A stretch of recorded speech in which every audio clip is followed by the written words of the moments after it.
बिस्मिल्लाहिर्रहमानिर्रहीम। अस्सलाम वालेकुम। भाई ने बयान किया है कि उनका नाम सलीम है और वो नीलम पहनना चाहते हैं। उन्हें नीलम पहनने का तरीक़ेकार बता दिया जाए कि किस दिन पहने और क्या सदका करें। नीलम पहनने का तरीक़ेकार इंतहाई सादा है। आपको चाहिए कि नीलम स्टोन जो है वो हफ्ते वाले दिन ज़ोहर की साथ में पहने और उसका सदका भी लाजमी दें। नीलम के सदक़े में काली दाल, काला कपड़ा, काले चने और पकी हुई रोटियां भी आती हैं। आप हस्बे तौफीक सदका दे सकते हैं या अपने नाम के हिसाब से भी सदका दिया जा सकता है कि इन चारों या कोई और चीज़ में से आपके नाम के हिसाब से कौन सा बेहतर है।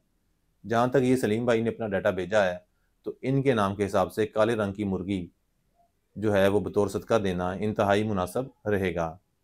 इन्हें चाहिए कि हफ्ते वाले दिन तुलुए आफ्ताब के 10 से 15 मिनट बाद ये नीलम की अंगूठी को पहन लें। इंशाअल्लाह ताला जिस मकसद के लिए वो ये पहन रहे हैं, अल्लाह ताला उनके मकासद में ज़रूर उन्हें कामयाब करे और उन्हें दिन दुगनी रात चौगुनी तरक्की से नवाजे। उम्मीद है आपको हमारी वीडियो पसंद आई होगी। अगली वीडियो तक के लिए अल्लाह हाफ़िज़।